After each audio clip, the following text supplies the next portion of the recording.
So we're, just to recap for anyone catching on the recording, we're going to dive really quick, really deep into all things negotiations. I do have a slide deck. I don't usually use it because I want to read the room. I want to make sure that I'm serving you with whatever it is that you actually need. So the next 45 minutes, we're going to dive deep into 1, 3, and 2, which from what I can tell in here, those 3 topics are very pressing. So let's talk about them. If you're just hopping in on the recording section, watching this as a replay, you're like, what the heck does this all mean? Number 1, if you're interested in salary, I ask the ladies to type in a 1, a 2 if it's a job offer, and 3 if it's a promotion. So when it comes down to it, women and negotiations tend to be kind of like a tricky subject. Who here has ever found themselves in a situation where, even though it wasn't your intention, you ended up getting less than you deserve? I know I've absolutely been there. I've been underpaid. I've been promoted in title only to realize that, oh my gosh, they didn't give me more money. Or when you take that job offer and they didn't actually give you any money with it, or like they didn't extend a very lucrative package. So we're going to talk about all of those things. And here's the truth, ladies. And you're going to find that I might be a little bit polarizing sometimes. But if anything that I speak to you this evening, this afternoon, this morning, wherever it is that you're joining us from, if anything that I say to you is polarizing you, I encourage you to think where it is that it's triggering you, all right? Because odds are there might be like a grain of truth in there that is just nagging at you. And this usually comes first and foremost when I tell women and when I state to them that one of the major reasons that we have a gender wage gap is because most women don't know their worth. And even if they do, they don't know how to advocate for it. So what do I mean by this? Yeah, there's things that we could definitely improve government-wise and company policy-wise. But far and beyond, more important than those things, it comes down to women understanding their market value. And over the years, I've actually taken it upon myself to really help women figure out what their worth is, what it is that they bring to the table, and how do you express that, be that on paper, in person, or in numbers, so that you can actually get paid what you deserve. Now, the problem stems, though, from most women not being able, and let me go ahead and share this here.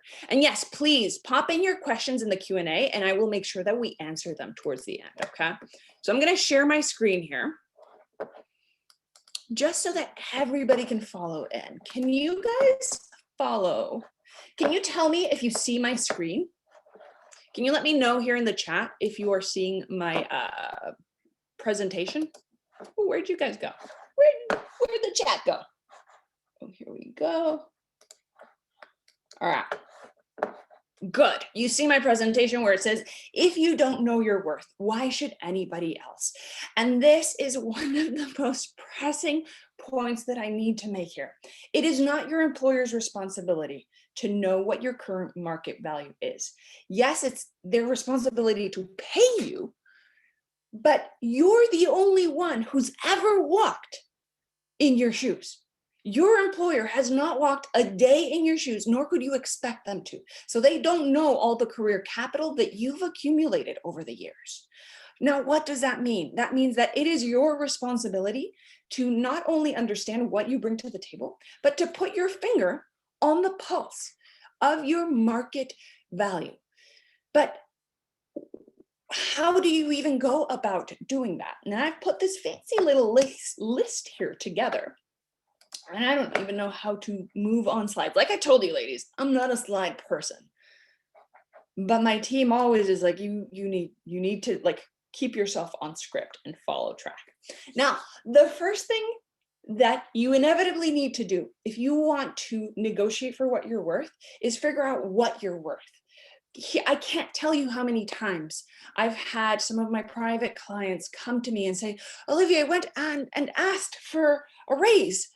And they said no, or they gave me something, but it wasn't everything that I asked for. And my question inevitably to them is like, well, did you know what you were worth in the first place? Did you know what you were bringing at the table? And more often than not, women just lean in hoping that they're going to get more. They ask for more, but then they don't really know what it is that they're asking for. And sometimes, and more often than not, if they do lean in and they negotiate, that they come across as overly assertive, which in turn translates into coming across as aggressive. Now, what I'm going to teach you here today, though, is you actually have some really good tools to negotiate that perhaps you didn't even think or realize that you knew. But first, let's tackle the first element in here, which is figuring out your market value. What do you need to do today in order to put your finger back on the pulse of your market so that you understand what you're worth? First and foremost, I need you to understand that self-worth is a game. And if you have been endowed with feminine powers, and if you were born a female, one of the things that we've inherited from our mothers and from our grandmothers is a sense of self-doubt and lacking our self-worth. And I'm not really going to dive down that rabbit hole, but I'm just going to leave this with you. If you think about, historically speaking, how your mother related to money, or how your grandmother related to money, there are very few times in which I hear stories in which I think, my mom was awesome. She was like super good with money. She made money. It came whenever she wanted, and we had enough to go around. More often than not, there was a mom working in the house, not earning money. The husband or the partner was making the money, and moms, generally speaking, had a lot of baggage when it came down to money. Does anybody in here understand what I'm talking about? That we inherited a lot of our traumas, money traumas, from our moms? Yeah, I definitely did. I absolutely did. My mother felt like she could never make money, right? And then if we even rewind a little bit further, your grandmother was probably in the same situation, right? It was a completely different generation, and that is totally okay. But what I need you to understand is acknowledge where this sense of lack of self-worth that is seemingly ingrained in us as women comes from. It is not because you don't believe that you're not worthy. But imagine if you saw your mother, if you saw your grandmother not feeling worthy of themselves and worthy of earning more, can you see where it comes from that you learned that you're not worthy? Do you guys see what I'm talking about? Do you see that? Listen, and I know that our experiences in our lifetime can completely enhance this, but do you see where our money block kind of comes from? It's not you.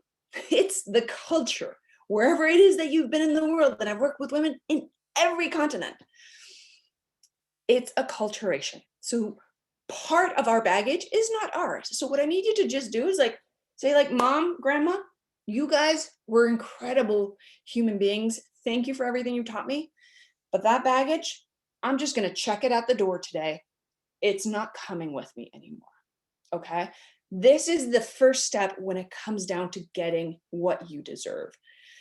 Now that we can actually start believing that we're worth more than what we're currently earning, there's a couple of, logistical things that you need to understand. Now, like I said, my background is in compensation. So when, as a compensation expert, or when someone in HR, or when someone is setting your salary, there are certain things they're going to be looking for. And I'm sharing these because if you're aware of this, you're going to understand how to position yourself and to showcase you in front of that dream opportunity, or in front of your boss when the time comes to go ask for that raise or promotion, right? First thing is your experience and background. Remember, they've never walked a day in your shoes, so they don't really know what you bring to the table other than what was stated on your resume, or they know from perhaps knowing you, right? Then how are you showcasing yourself?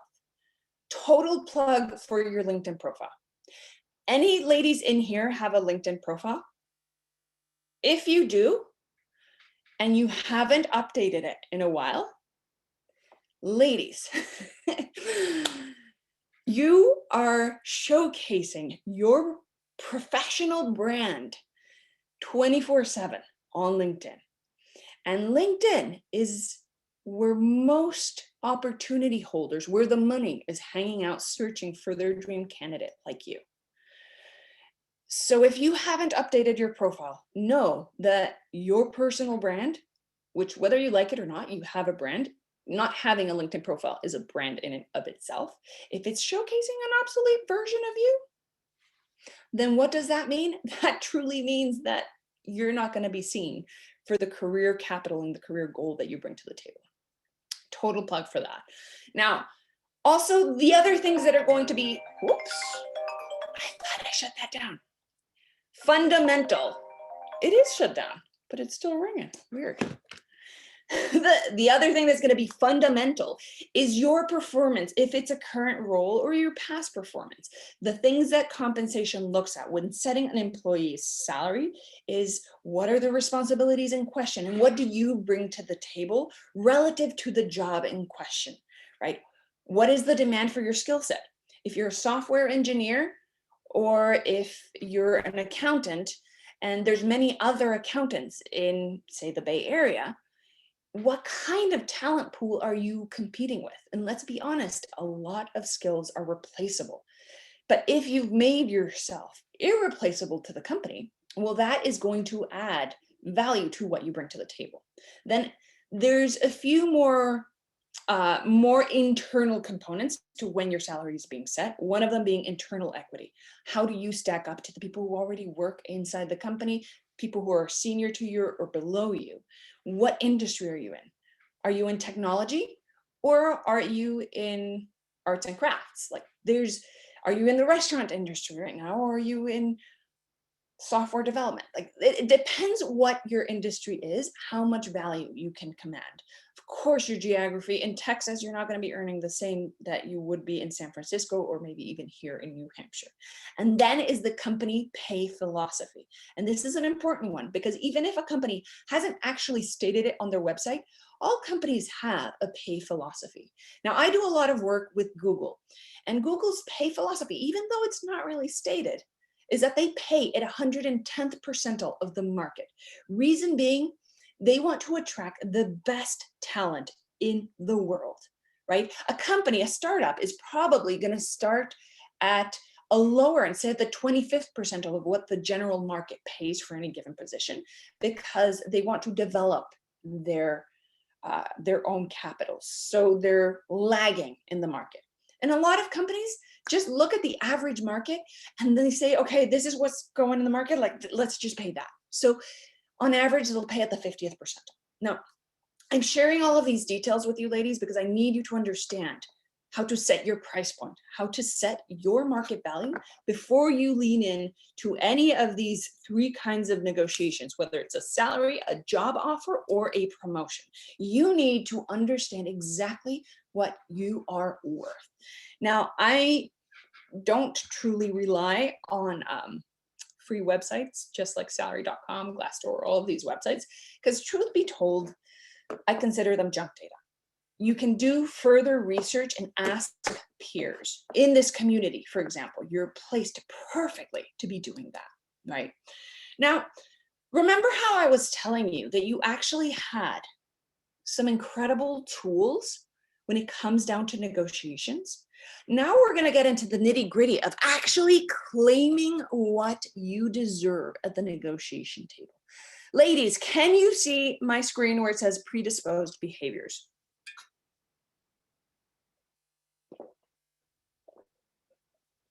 Good. See, historically speaking, men and women have been associated with these behaviors. right? Predisposed, almost as if though they're genetically ingrained in us. And all of the traits that you see in the men's column are, generally speaking, at least culturally associated with the traits that are good for business. This is what is going to make you successful. Like, you're competitive, you're assertive, energetic, protective, direct, rational, like uncompromising. Way to go. You're going to be an incredible negotiator. You're going to get everything that you want at the negotiation table.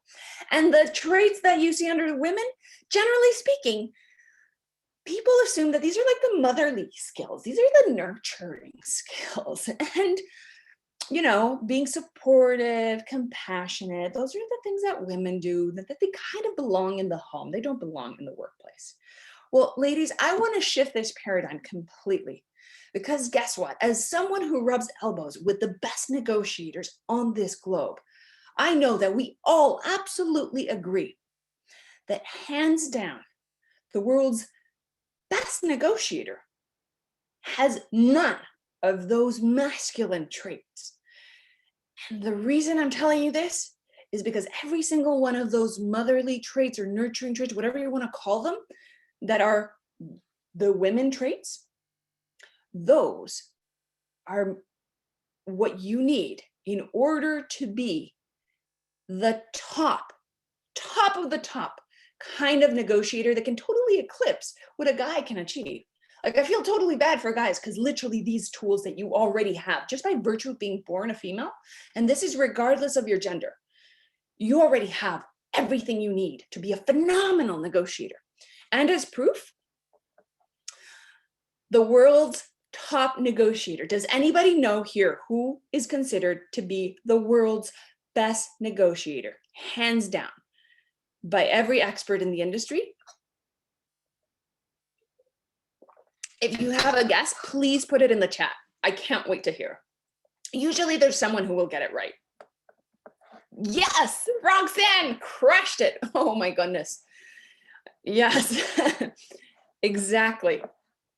Oprah is considered hands down by all negotiators as the queen of negotiations. And guess what? She's not assertive. She's not aggressive. She's completely nurturing as heck. She can get, or could get, back when she had her show, she could get anyone on stage to confess anything, whether it was like someone who had not confessed to a crime and was on death row, or Tom Cruise, anyone. She has mastered the art of using these skills to build trust and awareness in any kind of situation. And you already have every single one of those tools. If you go through that list, which I'm going to show you again, you've got everything. You absolutely have every little thing that you need. And furthermore, if you look at the end of this list, you have a superpower that can truly change anything. And believe me, I've used this, and I've helped tens of thousands of women use this particular tool. You know how that natural ability that we have to think about many things at once, that up until now we probably thought was like not actually a very good trait? Kind of like when a guy and a girl go out on a date and they're talking, and it's, or they go out for a date, the guy is thinking, great, it's going to be a fun date, we're going to have dinner, it's going to be great. Women, we're thinking about a lot of things. We're thinking, what am I going to order off the menu? What am I going to wear? Is he going to like it? Oh my gosh, I'm sweating. I should have put more deodorant on. Am I going to like having dinner with him? Is he going to think I'm fat? Am I going to like his parents? What would our kids look like? Oh my gosh, I totally forgot the laundry. Like, anyone here identify with this ability that we have to think about a lot of things at any given point in time? Me? Heck yeah. We all have this natural ability to think about, like, even if you guys are in this workshop right now, you're probably thinking like about a lot of things. And you see this right here, most of the times as women, we turn it inwards and we become our biggest enemy. When if you turn it externally in any negotiation, in any conversation where you're trying to get other people to buy into what you're doing, if you turn this ability to multi-focus, you're going to understand that not only are you going to be able to listen to the words that are coming out of their mouth, you're going to also be able to observe their body language and internalize what their body language is saying. You'll be able to read the energy in the room, understand their body language and what is it that they're saying with their gestures and facial expressions, and understand the underlying tone of the conversation in a way that guys could only dream of doing. Do you see how you have this superpower, ladies? It's incredible, but we've never really been taught how to use this. So I want you to realize that you have this superpower, and we're going to go ahead and start talking about how do you actually use your superpower in a negotiation. Are you ladies ready? Are you ready to learn how to master and crush negotiations? Every negotiation. We're going to talk specifically of money negotiations, and then we're going to talk about sharks. Anyone here negotiating with sharks ever? Like those people were like borderline irrational. I know I deal with them a lot. You're like, oh my gosh, I can't even believe that that's coming out of your mouth. Did you really just say that? So we're going to talk about those sharks, but I need to give you the basics first. So before we jump too far ahead, let's go through a negotiation primer. You see, whether you're negotiating a salary, a job offer, or a promotion, what you need to understand is how to set up your conversation, right? When it comes down to setting the stage, make sure that whatever the day is in which you're going up to negotiate, like there's no environmental noise, right? There's no urgent problem, or there's no political thing going on in the world that is going to distract your counterpart. That if you walk into your boss's office that morning that you're going to ask for a raise, and you can tell that he is distraught because probably he's having some issues at home, table that conversation for a better time. Because truth be told, emotions can truly impact the outcome of negotiations, right? So all of that aside, how do you set up the conversation if you're going to ask for a salary or a promotion? First things first, I want you to go into your boss's office, right, on the given day, the given perfect day, and I want you to set the stage. And as I've blatantly put on this slide, I want you to butter them up. Make them feel good about themselves. As much as you might be like, oh, but isn't this like manipulative? No, it's not. We're talking about influencing behavior. Manipulation is getting people to do something against your will, right? When it comes down to influencing behavior, what we're going to do is get them to influence, like to buy into what you want to do. And I see this question, how do you negotiate via Zoom? This is going to apply as well, right? So start the conversation with them, like, how are you doing? How are things going? And give them that space to share with you so that you can gauge the temperature in the room. If things are not going very well for them, get yourself out of the conversation and table it for another time. Figure out something else that you want to talk to them about, because we don't want their peripheral world to mar the experience of you getting what you deserve. Okay. Now, how does a conversation start?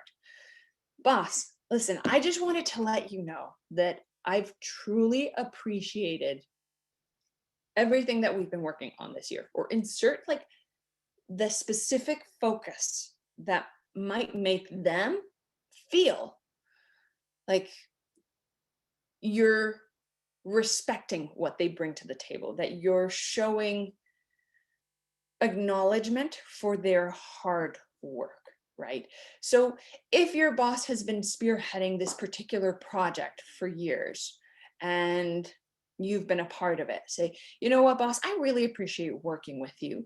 And the reality is, I think that your strategy on this particular project has been amazing. I mean, look at all the revenue that we've generated, right? I want you to butter them up, make them feel good.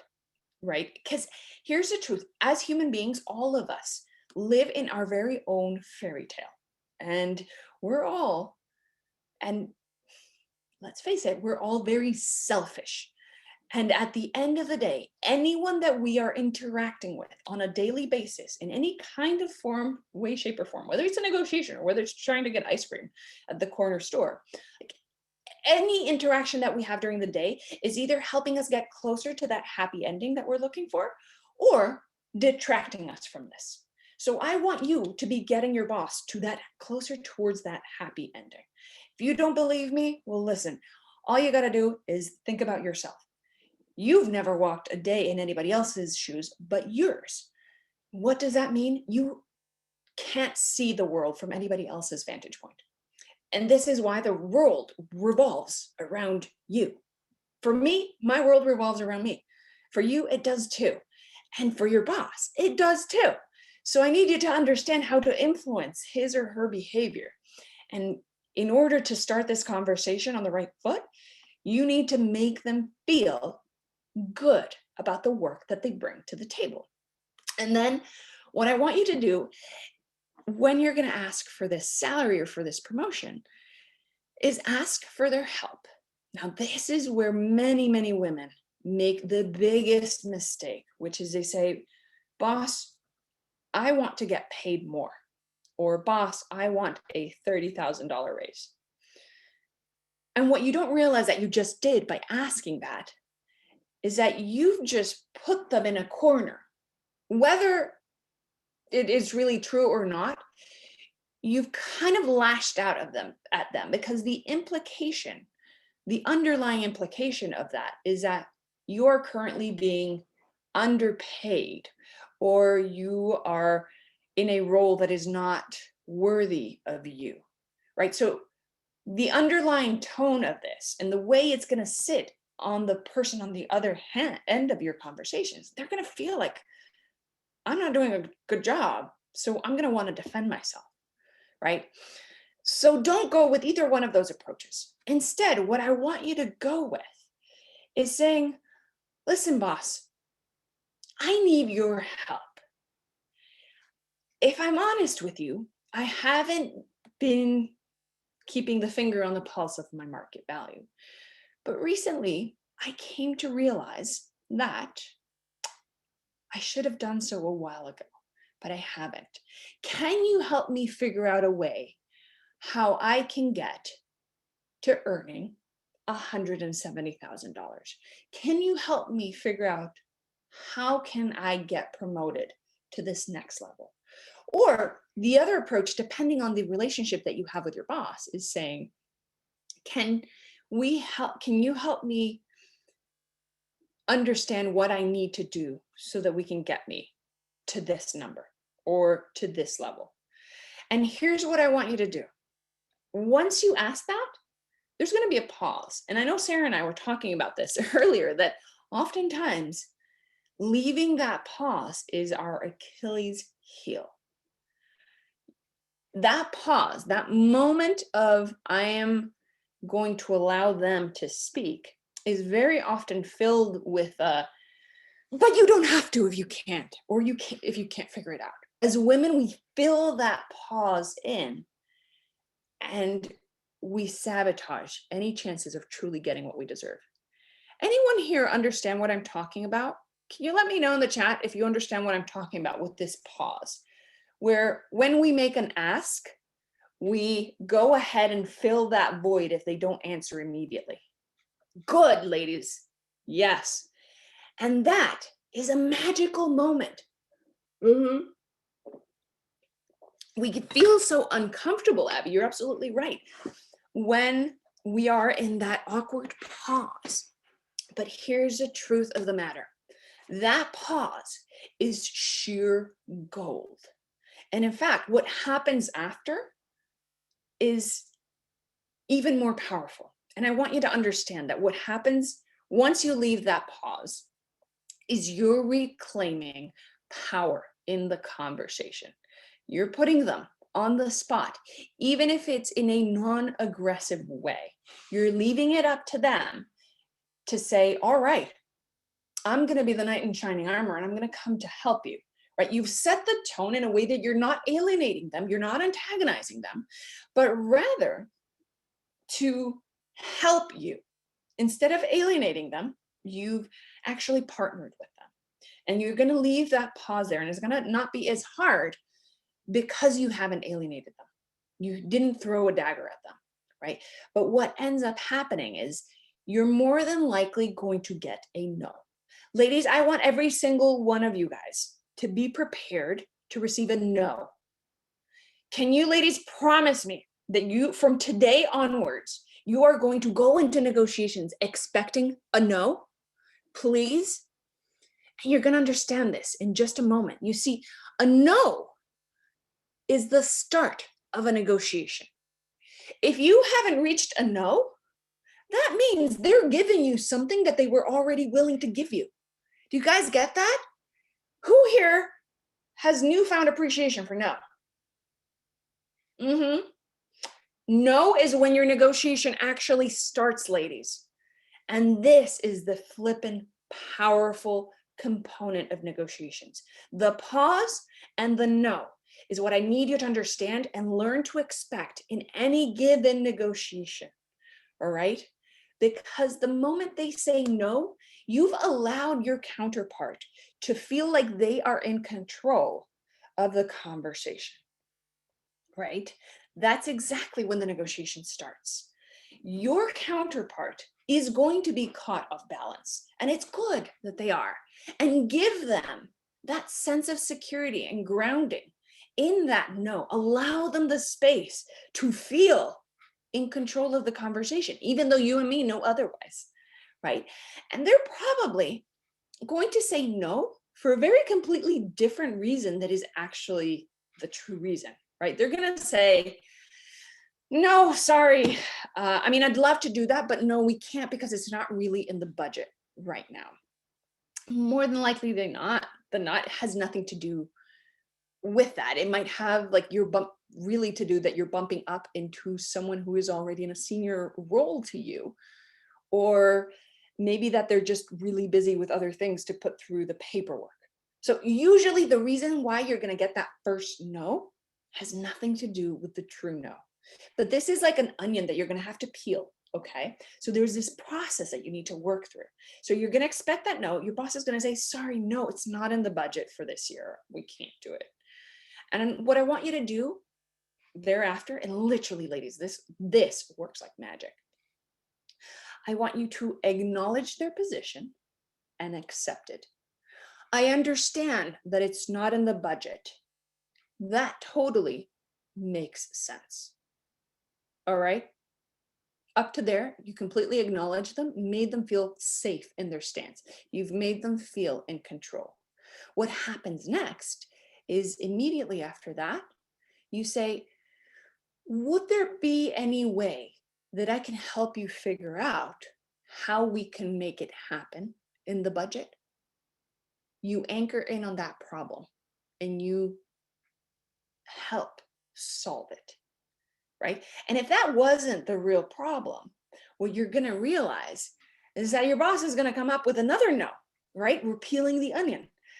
And I'm assuming it's a he, but they're going to say, well, actually, yeah, I mean, the problem is, and they're probably going to stumble a little bit. Well, the thing is, you're kind of bumping up to this other role that's more senior than you. Okay. That totally makes sense. And I totally could see how I'm bumping up to so-and-so. And help them acknowledge again. Like this part is like a little bit of a vicious cycle, right? And I've seen it happen time and time again, multiple times. Like it can happen up to 7 times in a conversation. Your boss won't realize what's happening, but you will, right? And acknowledge and accept their stance. Let them feel in control. And then you go on to saying, what would we need to do? Involve them in the conversation, not what would I need to do? What would we need to do for me to get up into that more senior role? And then your boss, like if they're really like tricky, they're going to come right back down into that same conversation until you're going to get them to realize and like debunk this no that they've been building, right? They're going to eventually get to that point throughout the conversation where they're going to be like, you know what? Let me just go talk to HR. All because what you're doing every single time you're peeling a shell from that onion, you're getting to the true cause, right? You're helping solve all of these causes that aren't actually legit. And you're getting to the true cause, which is your boss just wants to feel like he or she is in control. That's all. And you need to reassure them throughout this journey, which, believe it or not, they're the ones who are in the vulnerable position. They feel like they're being attacked. You need to make them understand that you're not attacking them. You're there to support them, right? You buttered them up in the beginning. You asked for their help. You didn't alienate them. And you've acknowledged their positions and offered to help them with everything. So eventually you're going to be peeling that onion. And you might have to do this a couple of times before you get to the point where your boss is going to say like, okay, you know what? Let's figure it out. Let's set a timeline so that you can come to this result, or let's go talk to HR.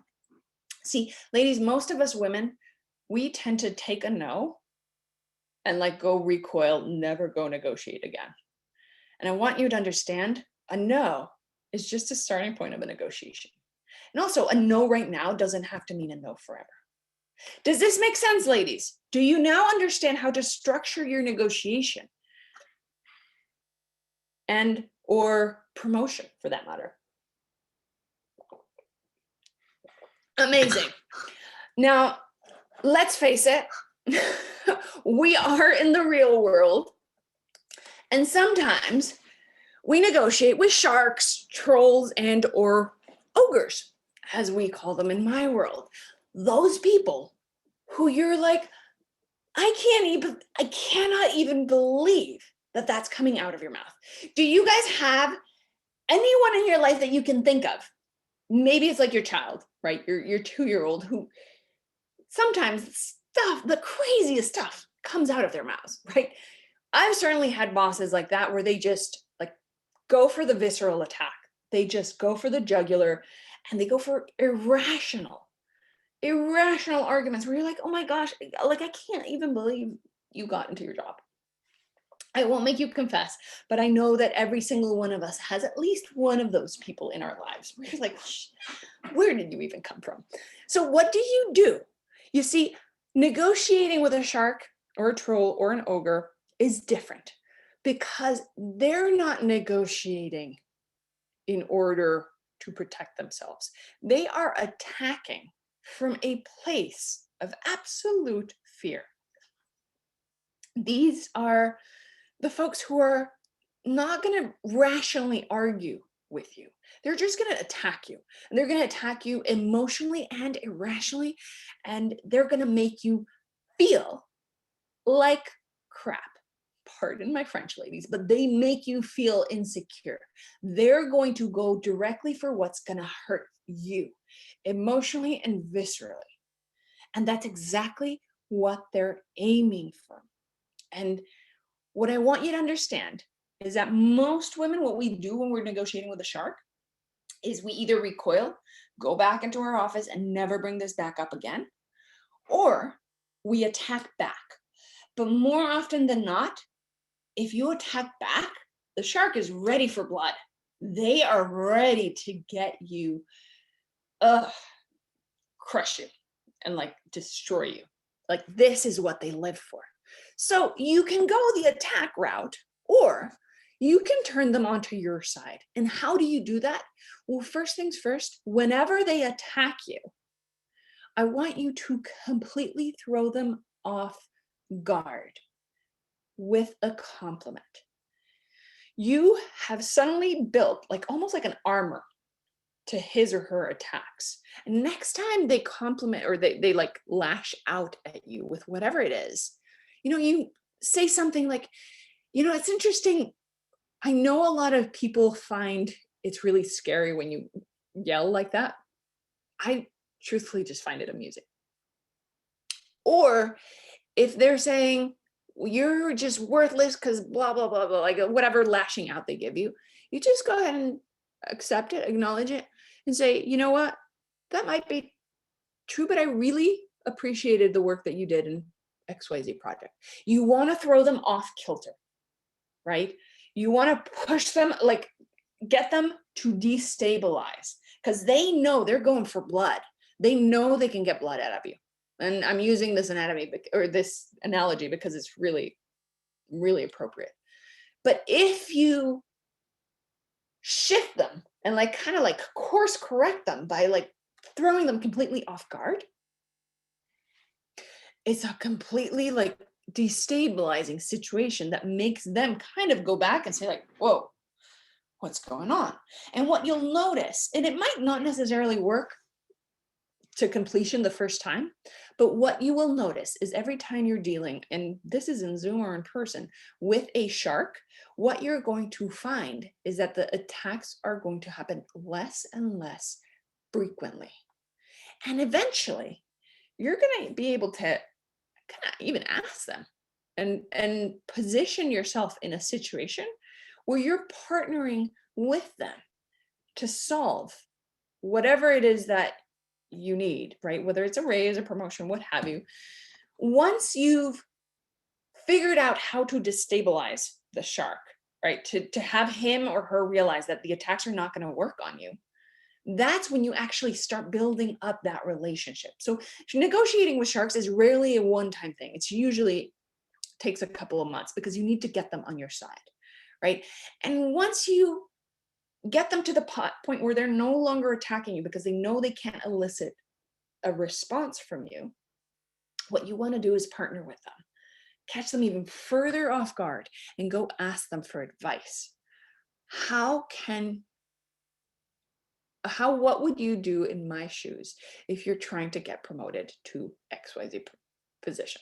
What should I be doing? I want your advice because I really trust you, right? Make them feel buttered up. Make it. What would I need to do in order to get to this price point? Like, what do you suggest I do? And then you might need to troubleshoot a little bit here and there. Like you might have to go through that onion peeling cycle that we just talked about, but you're going to have them on your side. Ladies, I know we've screamed through negotiations 101.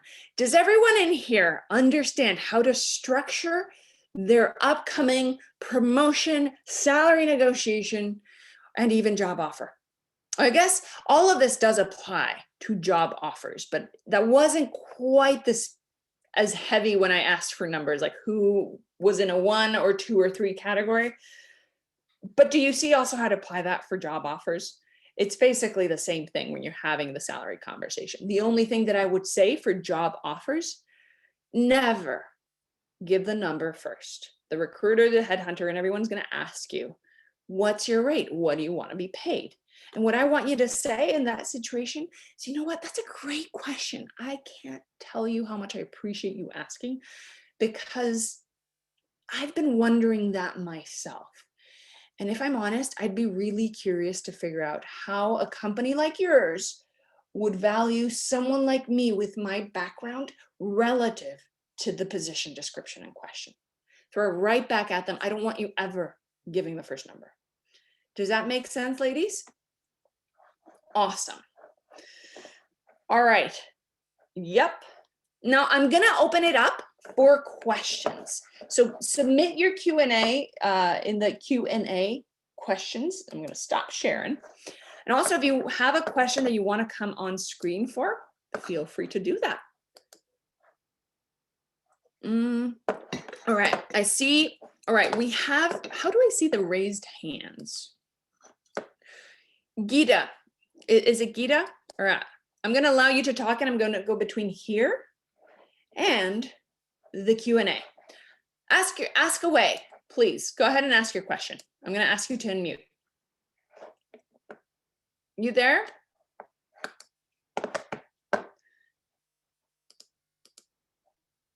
No? All right. I'm going to move. I'm going to keep moving. We can come back. Leah, okay, no, these are number questions. Julia asks, what are the differences in strategies in negotiating with HR versus directly with a hiring manager? So it really, I think I like to think of negotiations. Wait, let me remove here from really quick. Disable. I don't know what I did. There I did it. Okay. When it comes down to who you're negotiating with, always keep in mind the personality in question. Do as much understanding as you can, or figure out as much as you can who you're talking with. Like the approach that you're going to use, right? Oh, weird. You can't unmute? That's really weird. Is going to always be defined, like the landing, the softness on the landing, whether you're negotiating with someone who's rational versus a shark, is going to very much depend on the circumstances and on the person. This is why I'm telling you, table the conversation if the person in question is not in a good mood or can find themselves in a bit of a like emotional disadvantage to the conversation, right? So that's what I would say when it comes down to who you're negotiating, whether that's HR or your hiring manager. What if your boss gives the excuse your salary is not up to me? Peel that onion. The reality is that more than likely it is up to them to go to HR and say, hey, you need a raise. And oftentimes, if beyond them giving you that excuse, you don't actually have a very good relationship with your boss, which is often what happens. What happens is they don't see your value for what you're worth.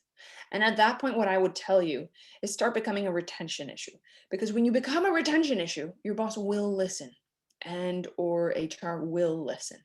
You see, all laws of salary and compensation can be manipulated, if you will, bent for retention issues that are worthwhile retaining. Does that make sense? So that's a point where you're just peeling that onion. I totally understand that the salary is not up to you. That makes sense. What would I need to do in order to be able to influence this? What needs to happen? And continue to peel the onion. What if they tell them they offer me whatever they like? What if we tell them offer me whatever they like? No, Vida, never ask. No. You never tell them offer me whatever they like. And if the offer is low. So what you say, when you're asking them to, in that job offer, like, can you tell me, give me an idea of what it is that you're looking for? And listen, I'm a compensation expert. I literally, for the better part of a decade, earn my living setting salaries for people like you. And the truth is, when it comes down to your market value, whatever it is that they're giving you in terms of a range, try to go higher. Because they're obviously, like, if they give you a range between, say, like, well, we usually pay between $100,000 and $120,000 a year, but you want to get closer to 125, what I would do in this negotiation, the job offer negotiation, first of all, accept the offer. I'm excited to get started immediately. You don't want the offer rescinded when you ask for more money. So you accept the job offer and then say, would you be able to help me with the salary though? You see, I was expecting something closer to 150. Can you help me get a little bit closer to that? No, I can't, because it's not within my purview. It's HR's purview to do that. I completely understand it. Listen, I don't want to be a pain in taking this job. Like, I want this job. I can't wait to get started. I love meeting the entire team and everyone, but I need your help getting a little bit closer. Do you think you could go talk to HR and see if there's something they can do? Do you see what I'm saying? Accept the offer so that it doesn't get rescinded when you ask for more. How can we negotiate a counter offer when we don't have that much time and knowledge of our negotiator? Just go higher. Kind of like what I just said. Go higher than what they're offering you if you don't have time or bandwidth to do research and understand really what the situation is. Remember, you have this superpower, ladies. You can focus on what's going on. And if you want to learn more about body language, that's I have all sorts of workshops and tools. You should check out my Empower Society, Empower Her Society, because I teach all of these things in my community. But that is something that you need to realize, that you've got these superpowers and you can use them to read the room before anything comes out of their mouths. And in fact, 80% of what people are saying, even through camera, is not coming out of their mouth. It's coming out of their body language, the cadence, the tone of their voice, how they're moving. Right. All right. How can you ask where your salary is in the wide range of a particular level and compared to your peers, and be sure you're getting an accurate response? I would assume that people are always lying. I know that might be a little controversial to say, but there's no incentive for them to share the truth.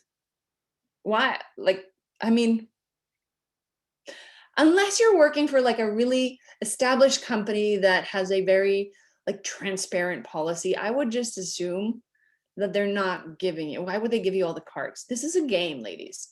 It's the game of business, it's the game of money.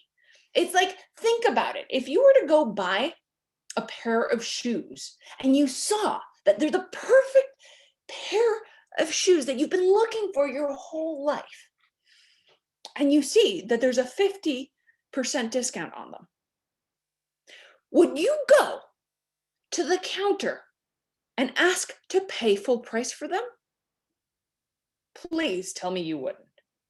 The truth is, you would not. Same thing here. If they know that they can get you at a discount, they will. This is business. Same with shoes. And do not lie to me and say that you would go and pay full price. You'd pay whatever it is, but if you see that they're on discount, you're not going to voluntarily pay for more. And that's exactly the same thing.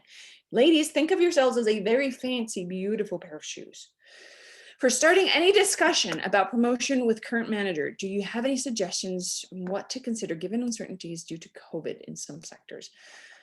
Well, actually, I mean, we do this thing called the LinkedIn Challenge. So we're actually starting it next week. So if anybody is interested in doing what I'm going to tell you, go check out the herchallenge.com, because what you need to be doing, and this is what many women have been doing throughout this, like thousands of women have been doing this in the LinkedIn Challenge, is you need to be ready to pivot, right? If your industry is tanking, right? If you're, say, in the restaurant industry and it's not going well, and it's kind of written in the wall that things are not going to be getting much better anytime soon, I need you to be ready to pivot.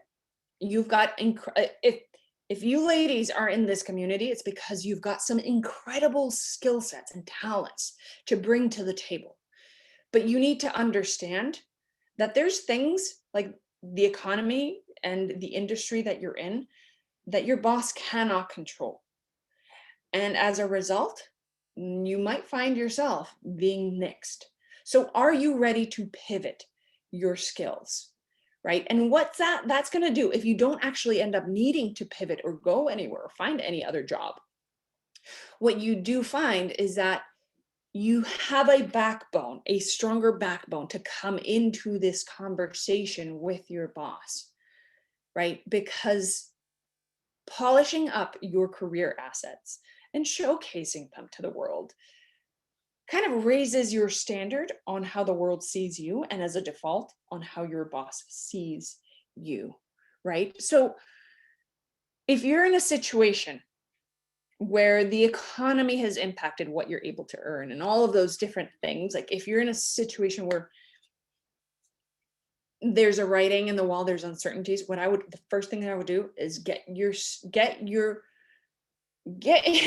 career assets out there. Because here's the truth about LinkedIn is that it is the largest networking platform, right? There's over 750 million people on LinkedIn, like you and me, hanging out, networking. But what most people don't realize is that even though there's that side of the platform, the other side of the platform is where LinkedIn makes its money, with the talent solution sides of the platform. And that's where headhunters, recruiters, and hiring managers literally hang out, looking for talent like yours. So I want you to put yourself in a position where you have options and you're not counting on the economy getting better. And you're not counting on that boss being able to control what he or she cannot control. What would you suggest in a negotiation for women in positions where you do not have the benefit of knowing the personalities? Read the room. Read the room. Ladies, these are all things that you already understand. If you see me, for example, and again, you guys should check out my book. It's Know Your Worth, Get Your Worth. I give you a full primer on reading body language. Granted, it was written pre-COVID, but all of the facial expressions, you already know how to read them. You've just forgotten. Like if I'm nodding really, really quickly, or your counterpart is nodding very quickly, that probably means that they're not interested in what you're saying. They don't want to hear it anymore. They just want to move on and then start talking. You shut up, they start talking. But if they're nodding really slowly and looking very intently at you, that's like, oh, they're actually paying attention. And you can use this information to your advantage.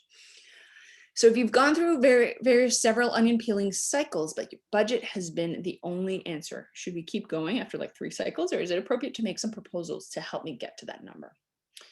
All right, I understand that it's the budget, right? You've peeled the onion and it keeps coming to the budget. That is the answer.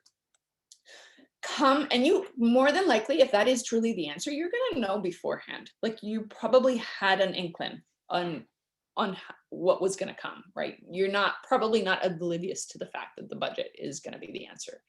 So you're probably going to have some foresight on that. What I would say is come prepared with a solution so that we can make that money happen in the budget for you to get promoted or for you to get that raise.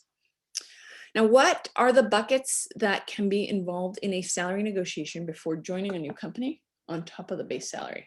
I'm not sure what you mean by buckets, but other things that you should absolutely be negotiating in a salary or a new job. Well, nowadays, the world has changed dramatically with COVID. Flexible schedule is the name of the game, and everybody knows it. It is here to stay. And you should take advantage of that. Understand that, listen, I'm willing to commute and go into the office, but not many companies are actually expecting that anytime soon. So that in mind, and then paid time off, vacation time. And this one, oftentimes companies will be like, you have 2 weeks paid vacation. What I've done in my own negotiations and negotiating like my salary and paid time off and all these different things, like think about the quality of life. Like if you're actually having to go into the office, maybe you want to make sure that you have enough time during lunch to go work out. So say like, hey, is this something that we can include in our arrangement? I find that I'm a much better employee if I have time to be physically active during the day. Is that something like you're going to get the best of me if I can take care of myself during the day? Same goes with paid time off and vacation time.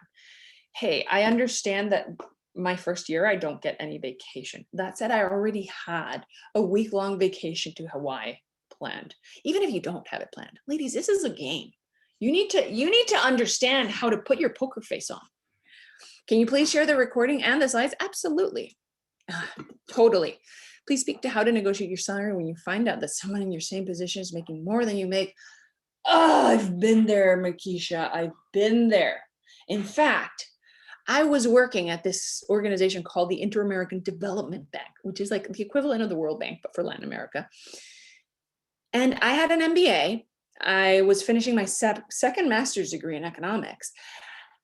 And an intern who had not finished his undergrad was being paid $200 less than I was. I was fuming, so mad. And I actually went into my office and said, this little guy is earning almost as much as I am, and this is not fair. Can you give me a raise? My boss literally kicked me out of the office. He said, you get out of my office immediately. I'm the one who gets to set the salaries. And the reality is you do this one more time and you're going to find yourself out of a job. Needless to say, I kind of recoiled and went back to my office and never showed up. Years later, though, I am here to tell you that I figured out the approach. Don't make it about them, ever. Don't make it about anyone else. Make it about you and what you bring to the table. All right. So that is like the biggest element that I can share with you. Never make it about that other person who's earning more than you, because you've just alienated your boss and them. You've made them feel like they made a bad decision, which they did, in paying them more or as much as you, even though they're more junior. Instead of you saying, hey, lately I've realized that I should have come to you a little bit earlier. I had not quite realized what my market value is. And I've come to realize that perhaps I should have asked you sooner, but is there any way that we could get me up to $150,000, whatever your number is? Partner, even if they're a complete asshole. Pardon my French, but I had to get that out there. All right, 2 more questions. When talking to HR for the first time for a new job in a new place, some ask about expected salary before any discussion within hiring manager for more details on scope. Salary is not provided. They may not choose the candidate. What if the HR representative insists to get specific number for expected salary from the applicant? Well, Shabnam, I think I just said that right. Here's my true belief. I think if you're applying for a job, you're not going to land your dream job through an applicant tracking system. And mostly you're going to find that applicant tracking systems are the ones that are asking you for those salary ranges. And literally, if the way that you're going about your job search, if you will, or trying to get that new dream job is by going and applying to them, I've got news for you. Considering the economy, considering how the world is operating right now, there are likely thousands of other applicants in the applicant pool. It's not that HR doesn't have the strings to set your salary closer to market. It's that when it comes down to filtering that talent pool, that virtual repository of online resumes, what ends up happening is that they're going to kind of like cookie cutter slice the extremes of the applicant pool. So if somebody asks for too much, they're out of the pile. It's too little, they're out of the pile. If someone doesn't mention certain keywords enough times, they're out of the pile. So that way they reduce their pile to such a number that honestly, if you're trying to land your dream job by going through an online applicant tracking system, you're applying online, good luck to you, but you're leaving it up to hope. And this is something that we teach you in the LinkedIn challenge that I was mentioning. I always encourage you to understand who holds the ropes, who's the decision maker. And I show you how to find ways to network your way into a conversation with them. Get the emotional connection with them. Connect with a human before you ever submit a resume. All right. I need you to understand that if you want to land your dream job, and this is having worked with thousands of women, getting them hired at companies like Google, Facebook, you name it, which are like considered some of the hardest companies to get hired for, you need to bypass the applicant tracking system and only use it as a formality, literally as a formality. I don't want you to use a resume pile, even if it's a virtual one, as your first entry point. Okay. I hope that makes sense. I cannot emphasize this enough. Online tracking systems, online applicant systems haven't worked for decades. In fact, if you look at the top 10 list of ways that people got hired over the last year, an applicant tracking system didn't even make it in the top 10. The first 3 ways that people got hired, first one was an internal referral, right? Someone from within, internal hire, right? You were hired from within your company. The second was from someone who internally was referred to the position. So someone who works at Google said, hey, my friend Joni there, she's awesome. Bring her on board to interview. That's how she got hired. And third, it was someone who was proven through a third-party connection that they can do the job. They can hit the ground running. None of those involve an online applicant tracking system. So save your time, right? All right, ladies, should we start with a higher boss or middle boss? I don't know that I exactly understand that question. Like if you're going to go over your boss's head and alienate them, I'd probably start with the lower boss, middle boss, or whatever you call them. Like, understand that you're playing with people here. Like, it's all about understanding behavior. All right. What salary data websites do you recommend? We actually do market pricing. So I don't recommend you use a salary.com or a Glassdoor, because what you'll find there is that the data they collect is data that people like you or anybody else has reported into that salary database. But the truth is, as an individual, if you're not an expert in compensation, you don't know, most individuals don't know how to break down total compensation versus added pay. What is total comp? What is extra bonus? What is it that they paid me on benefits? Like, there's no incentive on my part as an individual reporting into these data sources to give an accurate number. There's no safeguards that my number is accurate. So what companies do to set your salary is they look at paid salary surveys. They look at paid databases in which all of the data has been reported into by other companies, their peer groups, right? And at Salary Coaching, we buy market data so that we can help you get a report so that you can truly figure out what you're worth and consider the geography, consider the scope, like what is the revenue size of the company? What is the industry? What's their revenue size? How many employees do they have? All of these different things that Glassdoor, salary.com, the ladders, all of these websites just, they can't, because they're so vast. The quality of the data is not good.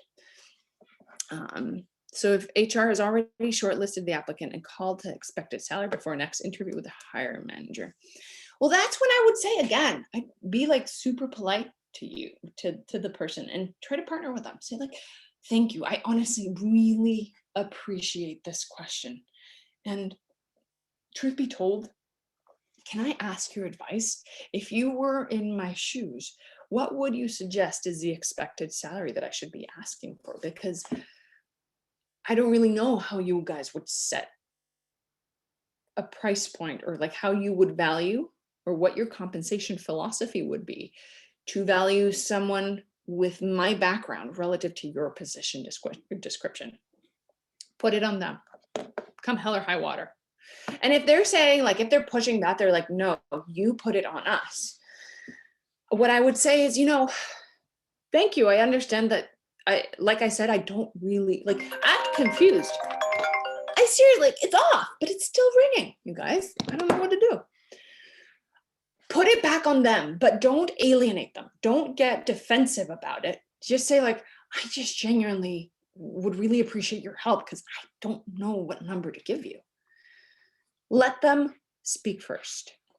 Where can you see my services? I want to learn what your market value is. Find me on LinkedIn, or feel free to send me a message, olivia@salarycoaching.com. And like I said, ladies, this has been a total pleasure. And I hope this has answered your questions.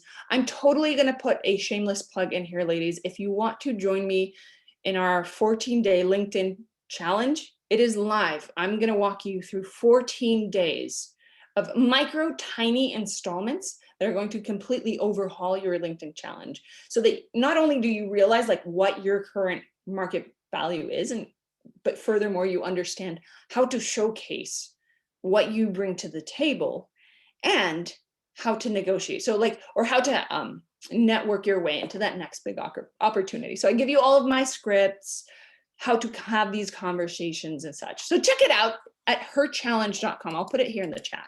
Total shameless plug. Sarah, you said it was okay for me to put that in here. But if you want to reach out to me, you can also find me via email. And I hope this was helpful. I sure hope that this was helpful for you ladies.